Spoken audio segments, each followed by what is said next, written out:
Hello students, कैसे हैं आप सब। आशा करती हूँ आप अच्छे होंगे और अच्छे से अपनी पढ़ाई कर रहे होंगे। मैं मोनिका रावत आपका स्वागत करती हूँ आईसीटी वर्चुअल क्लासरूम देहरादून में। बच्चों, आज हम क्लास 8 का जो आपका सब्जेक्ट है साइंस, उसका चैप्टर लाइट यानी प्रकाश को कंटिन्यू करेंगे। तो बच्चों, पिछले लेक्चर में हमने इस चैप्टर की कुछ क्वेश्चन आंसर्स डिस्कस किए थे। आज हम इसके आगे के क्वेश्चंस डिस्कस करते हैं।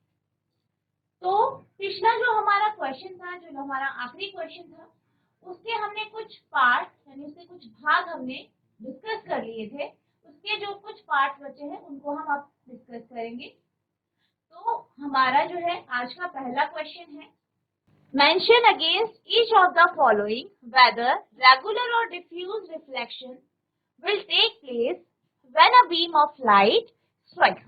यानी आपसे ये बोला गया है, आपको कुछ स्थितियां दी गई है, ठीक है, कुछ स्थितियां दी गई है और आपसे ये पूछा गया है इस कंडीशन में, इस स्थिति में जो है नियमित परावर्तन होगा या अनियमित या विस्तृत परावर्तन होगा, ये आपको बताना है।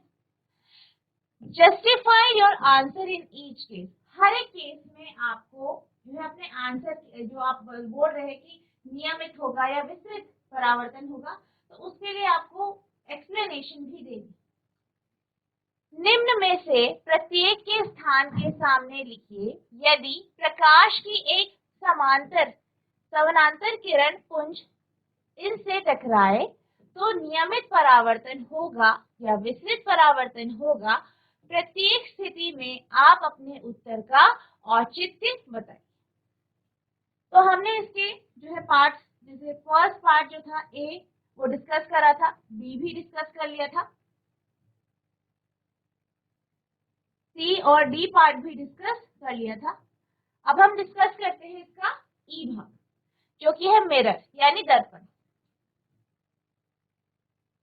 तो जब भी हम मिरर यानी दर्पण की बात करते हैं तो हम क्या जानते हैं, जो दर्पण होता है उसकी जो सतह होती है, उसकी जो सतह होती है वो स्मूथ होती है। कैसी होती है?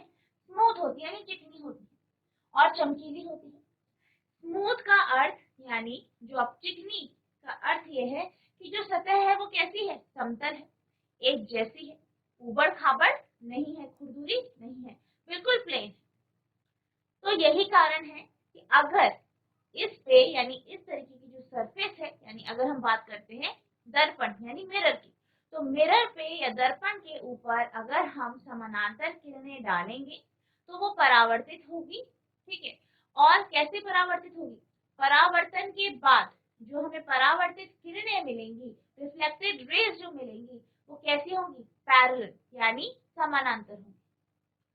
तो यानी कि जो ये रिफ्लेक्शन है या ये जो परावर्तन है जो कि एक मिरर के कारण हो रहा है, ये कैसा परावर्तन होगा? नियमित परावर्तन, रेगुलर रिफ्लेक्शन, ठीक है। तो इस क्वेश्चन का आंसर आप इस तरीके से लिखेंगे, the surface of the mirror is very smooth and shine.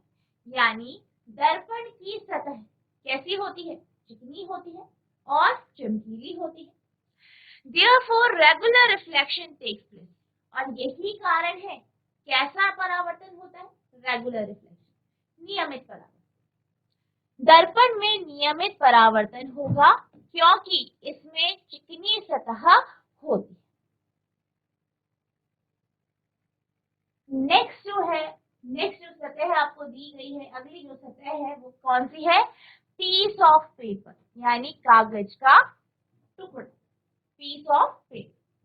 अब अगर हम बात करें कागज के टुकड़े की, तो जो कागज का जो सतह होती है वो खुरदुरी होती है, या हम कह सकते हैं अनियमित होती है, अनइवन होती है, एक जैसी बिल्कुल भी नहीं होती। तो जब कागज की सतह के ऊपर जो है समानांतर किरणें पड़ेगी तो क्या होगा? वो रिफ्लेक्ट होंगी, परावर्तित होंगी। और किस प्रकार से वो रिफ्लेक्ट होंगी? वो जब परावर्तित होंगी तो सारी की सारी जो किरणें हैं जो कि समानांतर थी कागज के टुकड़े की, वो इधर उधर बिखर जाएंगी। क्या हो जाएंगी? इधर उधर बिखर जाएंगी। यानी जो परावर्तन होगा या रिफ्लेक्शन होगा वो अनियमित या विसरित परावर्तन हो। यानी कैसा आपका परावर्तन होगा? इरेगुलर या डिफ्यूज रिफ्लेक्शन कहते हैं। एफ, पीस ऑफ पेपर, कागज का टुकड़ा। A piece of paper may look smooth, but it has many irregularities on its surface. यानी जो कागज का टुकड़ा है, हमें ऐसा लगता है कि वो कैसा है? चिकना है, स्मूथ है, नियमित है, लेकिन उसमें बहुत सारी अनियमितताएं होती हैं। वो खुरदुरा होता है, उसकी जो सतह है वो ऊबड़ खाबड़ होती है। Thus diffuse reflection take place, और यही कारण है कि कैसा रिफ्लेक्शन या कैसा परावर्तन होगा? डिफ्यूज रिफ्लेक्शन, यानी विसरित परावर्तन। कागज के टुकड़े में विसरित परावर्तन होगा क्योंकि इसकी सतह में कोई अनियमितताएं होती हैं। यानी इसमें क्या होती है? कई क्या होती है? अनियमितताएं होती हैं, इरेगुलरिटीज होती हैं। यही कारण है कि कैसा परावर्तन हो? विसरित परावर्तन।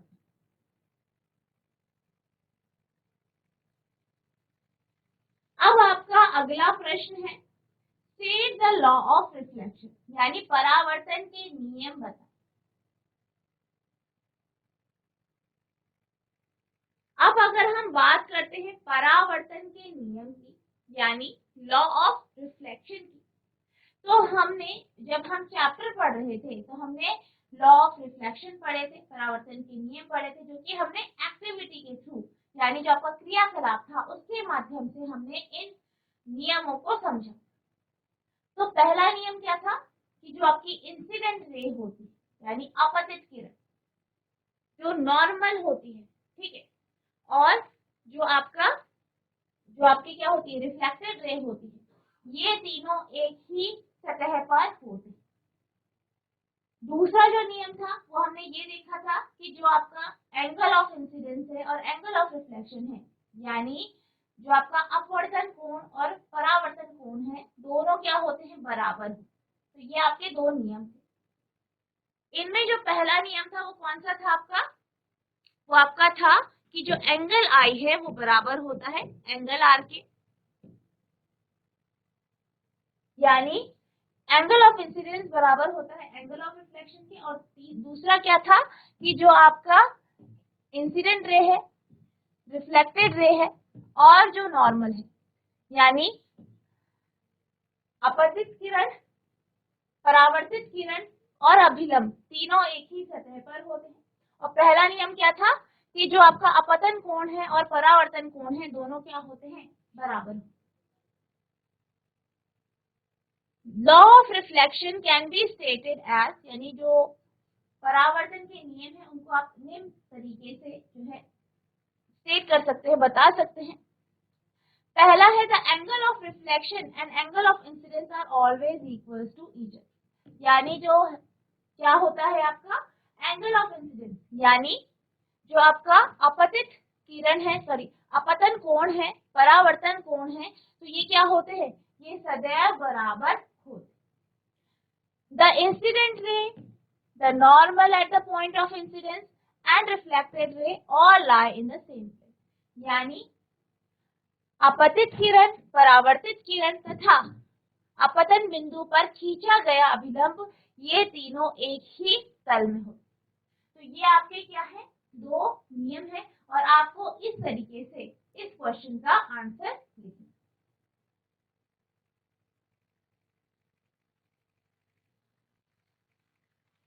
अब आपका अगला क्वेश्चन है, describe an activity to show that incident ray, reflected ray and normal at the point of incidence lie in the same, यानी यह दर्शाने के लिए कि अपतित किरण, परावर्तित किरण तथा अपतन बिंदु पर अभिलंब एक ही तल में होते हैं, एक क्रियाकलाप का वर्णन कीजिए।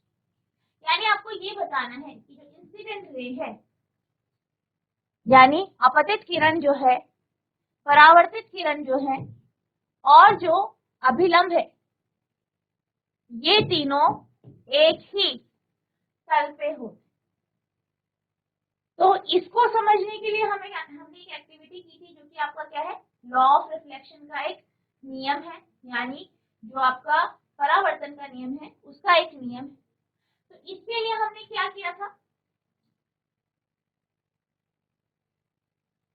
इसके लिए हमने एक टेबल में या कोई भी आपको एक जो है जगह लेनी है, कोई भी आपकी सतह हो सकती है, वहां पे आपको एक दर्पण रखना है कुछ इस तरीके से, और आपको क्या करना है, आपको नीचे जो है इस दर्पण के नीचे एक बड़ा सा चार्ट पेपर बिछाना है।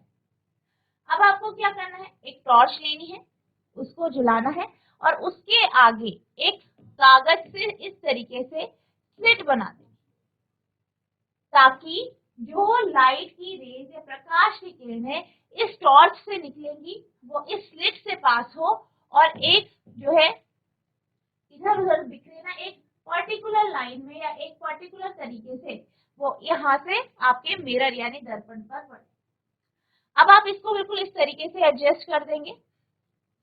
किस तरीके से करना है, आपको जो आपका जो टॉर्च है उसके आगे आपको क्या रखना है, स्लिट रखनी है और एक एंगल से इसे इस दर्पण के ऊपर डालना। अब आप क्या देखेंगे कि जो ये किरण है या जो प्रकाश की किरण है ये दर्पण पे पड़ेगी, फिर वहां से रिफ्लेक्ट हो।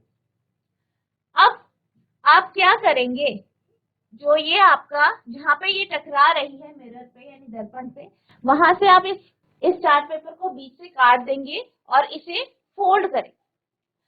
फिर से इस एक्टिविटी को दोहराएंगे। तो आप क्या देखेंगे कि जब आप चार्ट पेपर को फोल्ड कर देते हैं तो आपको जो परावर्तित किरण है या रिफ्लेक्टेड रे है उसका पाथ है, उसका पथ दिखाई नहीं दे। इससे हमें क्या पता चलता है, इससे हमें ये पता चलता है कि जो अभिलंब है यानी नॉर्मल है, रिफ्लेक्टेड रे है यानी परावर्तित किरण है और इंसिडेंट रे है यानी अपतित किरण है, ये तीनों एक ही तल पे होते। तो इस तरीके से जो है आपकी जो है एक्टिविटी होगी। अब इसको किस तरीके से आप आंसर के फॉर्म में लिखेंगे इसको हम डिस्कस कर लेते हैं। तो आपको क्या करना है, सबसे पहले आपको इस डायग्राम को बनाना है। इसके बाद आपको जो आपने यहाँ पे एक्टिविटी की है उसको जो है लिखना है कि किस तरीके से आपने ये एक्टिविटी या क्रियाकलाप किया। To perform this experiment, take a plain mirror and place it on a plain sheet of paper in a standing position with a block.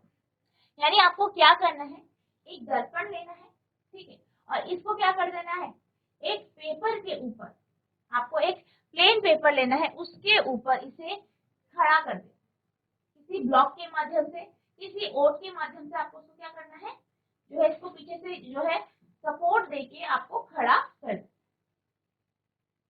Then draw an incident line AB on this paper. अब आपको क्या करना है, एक line खींच देनी है AB, या आप क्या कर सकते हैं, टॉर्च से सीधे आप प्रकाश भी डाल। तो हमने क्या किया, लाइन खींच दी।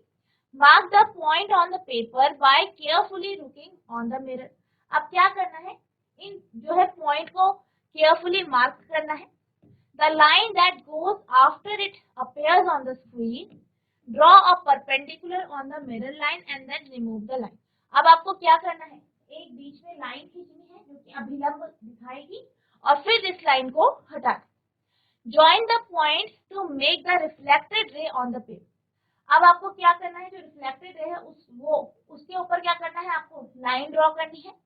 You will observe that incident ray, reflected ray and normal will be on the same plane, that is on the sheet of paper. This verifies the law. तो आप क्या देखेंगे कि ये जो तीनों लाइन है वो एक ही जगह पे या एक ही तल पे होती है। इससे क्या पता चलता है कि जो आपका लॉ ऑफ रिफ्लेक्शन है वो बिल्कुल सही।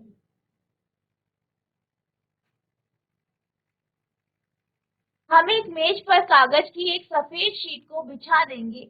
इसके बाद एक कंघी लेते हैं जिसके बीच से एक दांत को छोड़कर अन्य सभी को ढक देते हैं।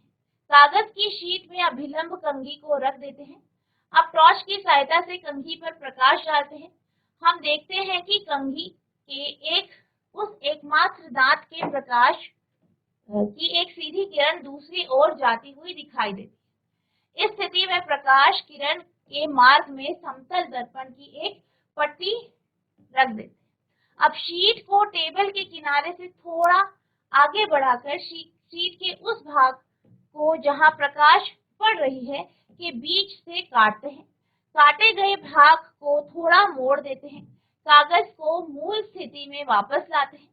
इस स्थिति में कागज का यह भाग एक तल को निरूपित करता है जहां अपतित किरण अपतन बिंदु पर अभिलंब और परावर्तित किरण तीनों को एक तल में देख सकते हैं। कागज को थोड़ा और मोड़ने पर परावर्तित किरण नहीं दिखाई देती है, केवल अपतित किरण और अभिलंब ही दिखते हैं। इससे स्पष्ट होता है कि अपतित किरण अपतन बिंदु पर अभिलंब और परावर्तित किरण सभी एक ही तल पर हो। तो इस तरीके से, जैसे कि मैंने आपको बताया, इस तरीके से आपको क्या करना है, ये एक्टिविटी को पूरा लिखना है। पहले डायग्राम ड्रॉ करेंगे और फिर आप क्या करेंगे, जो आपने एक्टिविटी की है उसको आप लिखेंगे।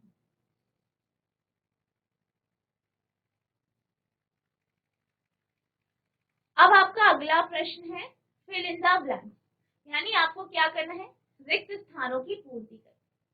तो सबसे पहला जो स्टेटमेंट है वो आपका ये है, a person 1 metre in front of a plane mirror seems to be dash metre away from his image.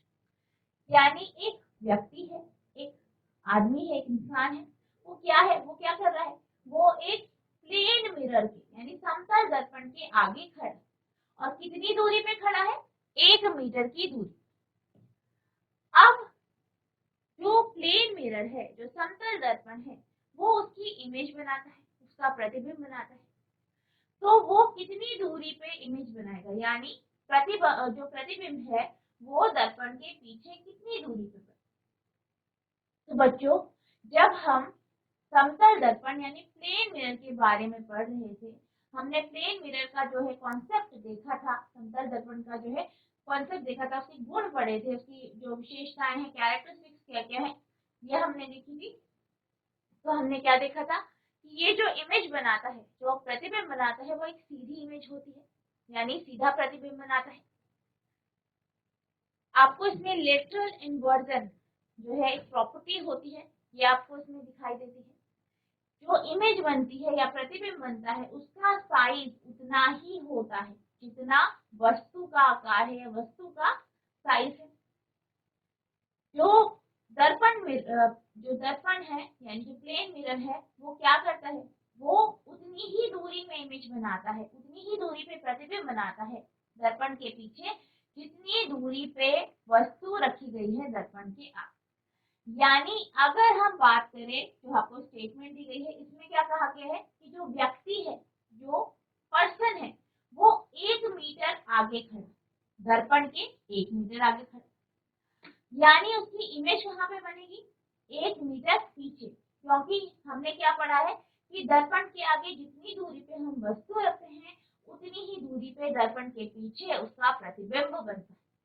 तो अगर हम बात करें कि जो व्यक्ति है यानी जो पर्सन है, वो 1 मीटर की दूरी पे खड़ा है दर्पण के सामने, तो उसकी जो इमेज बनेगी, उसका जो प्रतिबिंब बनेगा,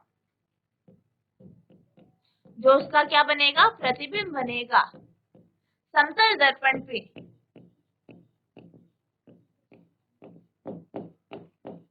वो कितनी दूरी पे बनेगा, 1 मीटर की दूरी। तो आपका आंसर जो है वो, क्योंकि जो आपका दर्पण है, दर्पण के आगे 1 मीटर की दूरी पे बन रहा है, दर्पण के पीछे 1 मीटर की दूरी पे बन रहा है। तो अगर हम बात करें उस व्यक्ति की इमेज से दूरी, तो कितनी हो जाएगी, 1 + 1 2 मीटर। तो यहाँ पे आपका आंसर 2 मीटर आ जाए, यानी जो व्यक्ति है उससे जो उसकी इमेज है या प्रतिबिंब है, वो 2 मीटर की दूरी पे बने। नेक्स्ट है, if you touch your ear with your right hand in front of mirror, it will be, यानी जब आप अपने कान को राइट हैंड से टच करते हैं, छूते हैं, तो प्लेन मिरर या समतल दर्पण पे क्या दिखाई दे। तो बेसिकली जब आप राइट हैंड से जो है अपने कान को छूते हैं तो दर्पण पे जब हम देखेंगे तो हमें ऐसा लगेगा कि आप लेफ्ट हैंड से अपने कानों को छू रहे हैं। ऐसा क्यों होता है? बेसिकली ये लेटरल इन्वर्जन के कारण होता है, जिसमें हमने ये देखा था कि जो आपका समतल दर्पण होता है वो जब भी प्रतिबिंब बनाता है तो जो प्रतिबिंब का जो लेफ्ट हिस्सा होता है वो राइट साइड पे दिखाई देता है, राइट हिस्सा लेफ्ट साइड, यानी दाहिना हिस्सा बाईं साइड दिखाई देता है और बायां हिस्सा दाएं साइड। तो ये एक प्रॉपर्टी है लेटरल इन्वर्जन की जो कि आपका समतल दर्पण दिखा। तो ये जो स्टेटमेंट है इसका जो आंसर होगा, if you touch your left ear with your right hand in front of a mirror, plane mirror, it will be seen in the mirror that your right ear is touched with your. अब आपसे ये कहा गया है कि अगर आप left ear को टच करते हैं अपने राइट हैंड से, ठीक है, तो आपका जो मिरर है, मिरर में आपका जो राइट ईयर है, ठीक है, वो किससे टच होता हुआ दिखाई देगा? वो आपका लेफ्ट हैंड से टच होता हुआ दिखाई देगा। तो यहाँ पे कौन सी प्रॉपर्टी का यूज किया गया है? Lateral inversion.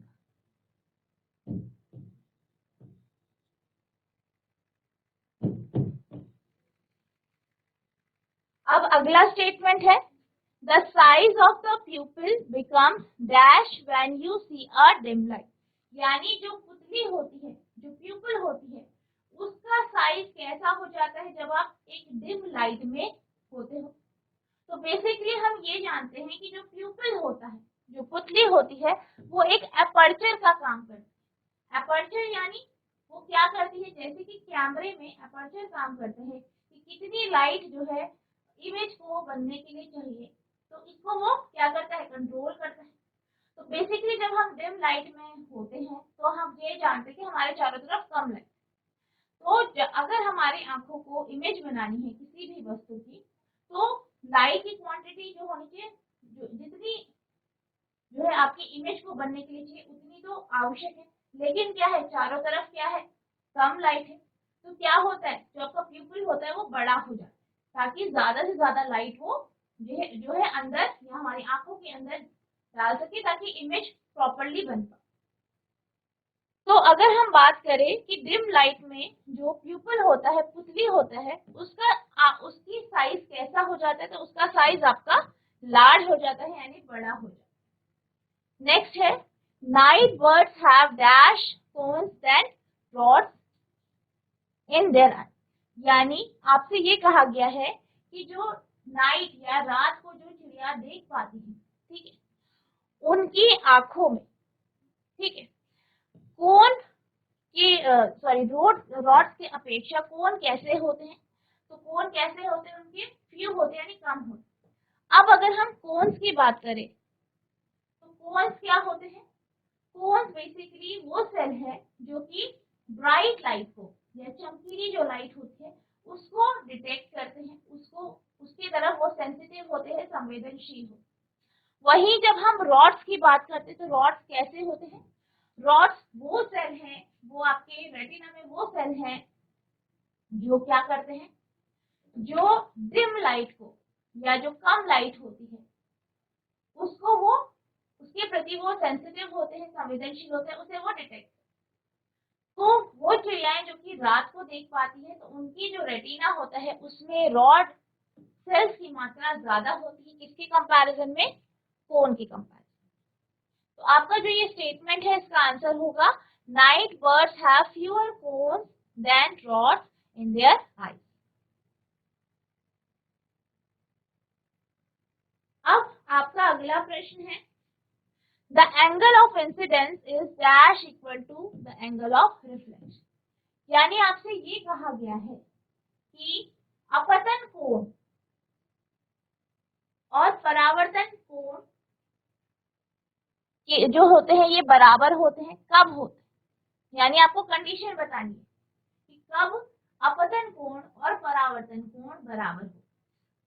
यानी हम क्या बात कर रहे हैं कि आपके पास कोई चमकीली सतह है, स्मूथ यानी जो स्मूथ सरफेस होती है, चिकनी सतह होती है, चमकीली सतह होती है, वो है जैसे कि मिरर है, दर्पण है। अब इसके ऊपर क्या हो रहा है, इस पे जो है प्रकाश की किरण पड़ रही है। आप ये जानते हैं ये क्या है, अपतित किरण है, ये परावर्तित किरण है। और अपतित किरण और अभिलंब के बीच में बनने वाला जो कोण होता है उसे हम अपतन कोण या एंगल आई कहते हैं। वही अभिलंब और जो आपका परावर्तित किरण है, इसके बीच में जो कोण बनता है वो एंगल आर होता है, यानी परावर्तन कोण। अब आपसे ये कहा गया है कि जो एंगल आई है वो बराबर होता है एंगल आर के। तो आपको बताना है कंडीशन कब होता है। तो आपके पास कुछ विकल्प है, कुछ ऑप्शन है, वो कुछ इस तरीके से है। पहला है ऑलवेज, यानी हमेशा। दूसरा है समटाइम्स, यानी कभी कभी। नेक्स्ट है अंडर स्पेशल कंडीशन, यानी विशेष परिस्थितियों में। डी है नेवर, यानी कभी नहीं। यानी आपसे ये कहा गया है कि जो एंगल आई है वो एंगल आर के बराबर होता है कब।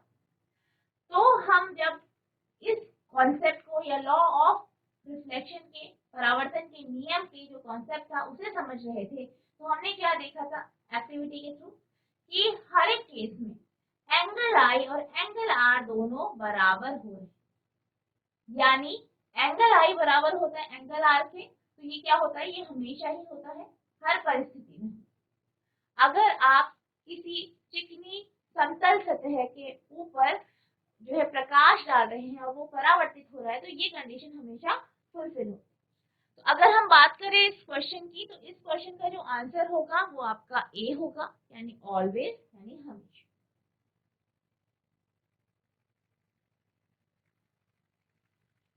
अब आपका अगला प्रश्न है, image form by a plane mirror is, यानी समतल दर्पण द्वारा निर्मित प्रतिबिंब होता है। यानी आपको क्या बतानी है, जो प्लेन मिरर या समतल दर्पण होता है उसके द्वारा बनाए गए प्रतिबिंब के गुण या विशेषताएं आपको। तो पहला ऑप्शन है virtual behind the mirror and enlarge, यानी आभासी दर्पण के पीछे और बड़ा। दूसरा है virtual behind the mirror and of the same size as that of object, यानी आभासी दर्पण के पीछे और वस्तु के समान आकार का या उसके साइज का। तीसरा है real at the surface of the mirror and enlarge, यानी दर्पण की सतह पर वास्तविक प्रतिबिंब बनता है और ये आवर्धित होता है या मैग्निफाइड होता है या बड़ा होता है। Real behind the mirror and of the same size as that of object, यानी वास्तविक दर्पण के पीछे और उसी साइज का, उसी आकार का, जिस आकार का की वस्तु। तो अगर हम बात करें समतल दर्पण की, तो हमने समतल दर्पण के कुछ गुण पढ़े थे कि किस प्रकार का जो है इमेज बनाता है। पहला हमने देखा था कि ये हमेशा वर्चुअल इमेज बनाता है। कैसा इमेज बनाता है, वर्चुअल इमेज, जिसे हम क्या कहते हैं, हिंदी में आभासी कहते हैं। यानी ये कैसा प्रतिबिंब बनाता है, आभासी प्रतिबिंब बनाता है। पहला आभासी यानी वर्चुअल। दूसरी क्वालिटी क्या होती है प्रतिबिंब की या इमेज की, वो उसी आकार का या उसी साइज का होता है जिस साइज का ऑब्जेक्ट, ठीक है, यानी सेम साइज, यानी समान आकार।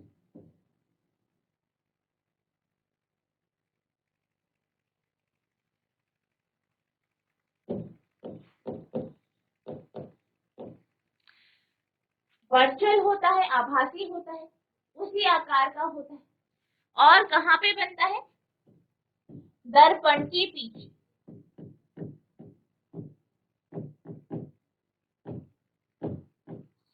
यानी बिहाइंड द मिरर।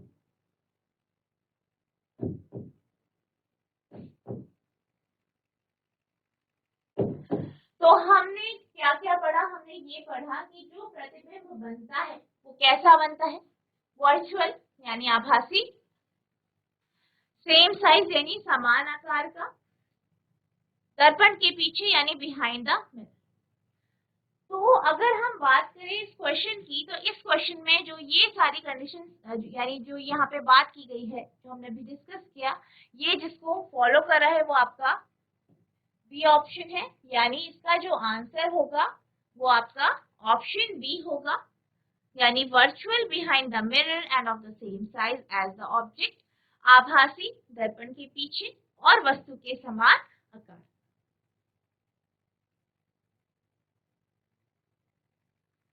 नेक्स्ट है describe the construction of kaleidoscope. Kaleidoscope की संरचना का वर्णन कीजिए।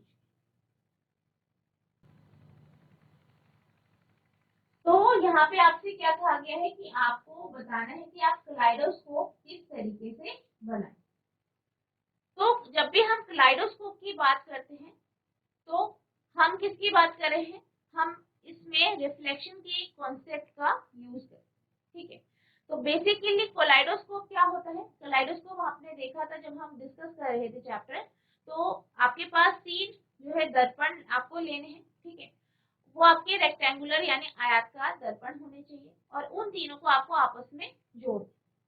अब आपको क्या करना है, एक चार्ट पेपर का सिलेंडर या जो आपका ट्यूब होता है वो आपको लेना है और उसका साइज ऐसा होना चाहिए कि जो आपने ये 3 दर्पण से मिला के एक स्ट्रक्चर बना है, आपके पास 3 दर्पण है और ये आपको इस तरीके से एडजस्ट करने हैं कि इस तरीके से आपस में जुड़ जाए।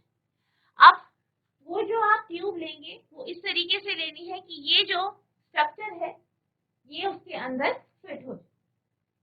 अब आपको क्या करना है, इसका जो एक एंड है उसे गोल कार्डबोर्ड लेके, ठीक है, उसके ऊपर आप जो है दर्पण लगा सकते हैं, आप दर्पण लगाएंगे और उसको आप इसके एक सिरे पे चिपका। अब जो दूसरा सिरा है वहां पे हम एक पॉलिथीन की शीट लेंगे, वो लगाएंगे और उसके ऊपर एक इस तरीके से कार्डबोर्ड का जो है सर्कल या गोला आप काटेंगे और उसके बीच में एक छेद करके आप उसे लगा।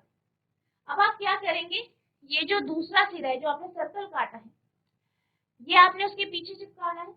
उससे पहले आपको क्या करना है, चूड़ी के टुकड़े लेने हैं, बैंगल्स जो होती है, चूड़ियां जो होती है उसके टुकड़े लेने हैं और उसको इसके अंदर डाल, फिर इसको लगा देना है, बाहर से चिपका देना है। अब आपको जो ये आपका ये होल है या छेद है, यहाँ से आप इस कैलाइडोस्कोप के अंदर देखें तो आपको अलग अलग प्रकार के पैटर्न मिलेंगे। आप जितनी बार देखेंगे उतनी बार आपको अलग अलग तरीके के पैटर्न्स आपको इसमें देखने को मिलेंगे। इस तरीके से आप कैलाइडोस्कोप की रचना करेंगे या इसको कंस्ट्रक्ट करेंगे। तो बच्चों जो आपका ये क्वेश्चन है ये हम कल डिस्कस करेंगे और आप इस क्वेश्चन को जो है घर से जो है पढ़ के आएंगे। तो बच्चों आज के लिए बस इतना ही, मिलते हैं अपने नेक्स्ट सेशन में, तब तक के लिए thank you and have a nice day.